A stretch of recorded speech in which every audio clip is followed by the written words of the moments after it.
Good morning, Dan and Amy. The question is Illinois legalizing marijuana in Illinois for persons over the age of 21.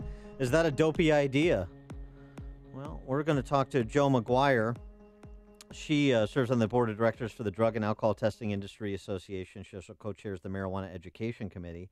And she was a member of the Colorado Governor's Task Force that was convened to recommend a legislative framework for the regulation of marijuana after it was effectively legalized in Colorado. So the experience of Colorado, what insights can be gleaned for Illinois. Jo McGuire also giving a talk tonight at the Grace for Life Bible Church in Naperville at 7 p.m. If you want to get more information on this topic, we're pleased to be joined by Jo McGuire. Jo, thanks for joining us. Appreciate it. Good morning, Dan. Thank you for having me. So help us understand what has happened since Colorado legalized marijuana, because I see reading in newspapers and journals competing studies. On the one hand, I see there's a massive leap in children admitted to the emergency rooms for marijuana-related illnesses. On the other hand, I see studies that suggest that opioid-related deaths are falling after recreational marijuana has been legalized. So what's the net here, positive or negative? Well, I keep saying, show me the benefits. If I'm wrong, I will be the first to happily admit I'm wrong. But Dan, I have not seen the upside so far. So I've been paying attention to this, the entire 6 years since we voted. And the reason for that is my background is safe and drug-free workplaces, communities, and families. And so I've worked in workplace drug and alcohol testing for safety-sensitive employees, and I help employers write their policies. But also, I have a family. I've lived in Colorado Springs for 28 years. And I was just reading an article last night that we have had no decrease in opioids use in Colorado, but in fact what we've had a decrease in is prescriptions written for opioids, and that's being confused in the public, saying, opioids use has gone down, when that's actually not the case.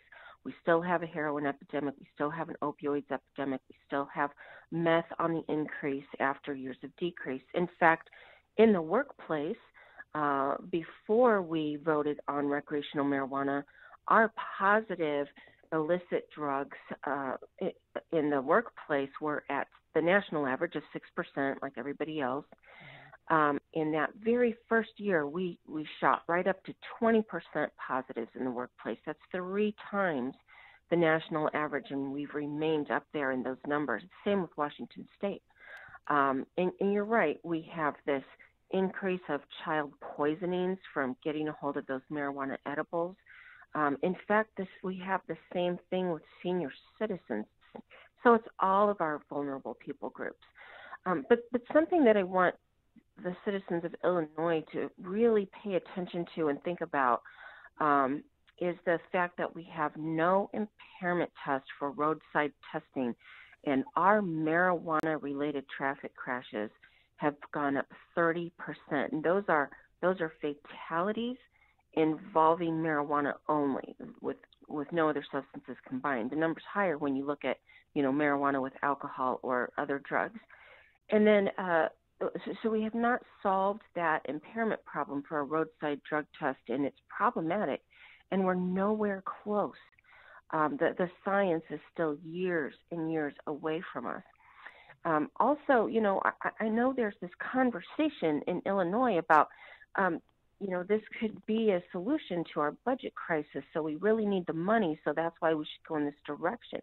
If you look at the entire Colorado state budget, clear up until fiscal year 2016, this revenue was less than 1% of the entire state budget, and the costs have yet to be calculated. Our governor chooses not to calculate those costs, even though he's been asked repeatedly. And so this ends up with all of these problems I'm telling you. We can add up a suit of just a few simple figures and see that we are in the hole. on this issue. Well, isn't there, going back to the number of drug drivers on the road, you know how you have drunk driving checkpoints? Are they starting to have drug driving checkpoints in Colorado? We do not, because the law was written very clearly that a driver first has to be screened by the law enforcement officer for alcohol. If it's an alcohol-related driving event, then there's just a DUI, driving under the influence, and we stop there. If it's negative for DUI, then you have to call in a drug recognition expert and wait at the scene for that trained professional to come and assess the site for marijuana. And then if that person says there needs to be a marijuana test, then the driver is taken to a place where they can have a blood test. And you can imagine the time, the expense that's going into this, and then the marijuana charge, I guess you would say, is contestable. So we can contest those because there's no impairment standard. So we've had people 3, 4, 5, 6 times the legal limit that we created walking away. But but address the moral relativist argument, which is marijuana use, recreational marijuana use, is largely an other regarding action in the same way that alcohol is. Largely a self-regarding action in the same way that alcohol is, even though there are other regarding implications. So, if alcohol is legal, why not recreational marijuana? You know, I really do. I hear that argument just about every single day. And I've said from the very beginning, I can sit on the couch next to my teenage daughter and have a glass of wine, and she's not affected. I am, and I may not even get a buzz, or I may, everybody's impacted differently. But, one glass of beer, one glass of wine, most people are not drunk from that. But if I sit on the couch next to my teenage daughter and smoke a joint, not only am I high, because the point of using marijuana is to get high.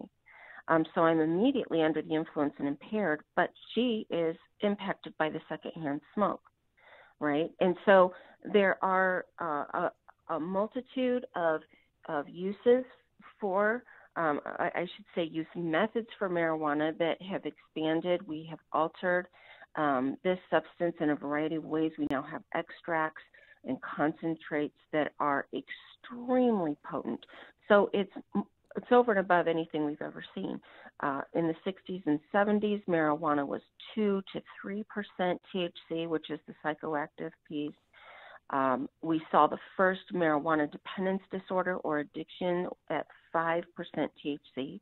When Colorado legalized, we had 15 to 17% THC. Now we have people who are bragging that they're growing natural weed at 30% THC, but take into account the concentrates, the edibles, the vape pens. We've got product at 60, 70, 80, 90% THC. And I need to remind you that in Amsterdam, marijuana over 15% is considered a hard drug and is not legal. And yet we're doing this huge free-for-all, and we are seeing hurtful impact to others around the user on a daily basis. We're having people that are literally having psychotic breaks, hallucinatory behaviors.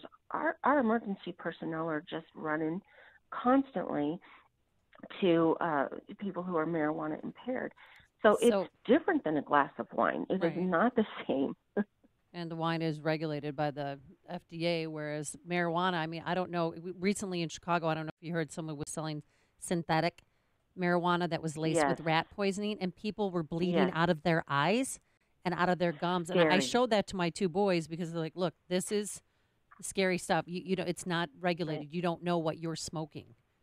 Right. Exactly. And so it is not regulated by the FDA. All of the edibles that we sell, there's just a huge variety of food products. All of these things are just regulated by the Colorado Marijuana Enforcement Division under the Colorado Department of Revenue. So, we have many, many problems. They have not yet been resolved.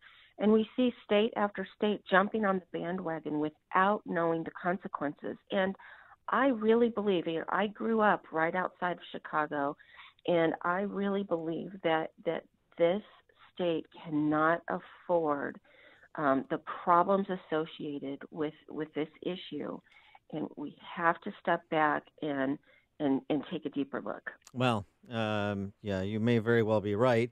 Unfortunately, the way it goes here is whatever the worst possible outcome is, that's what's going to happen.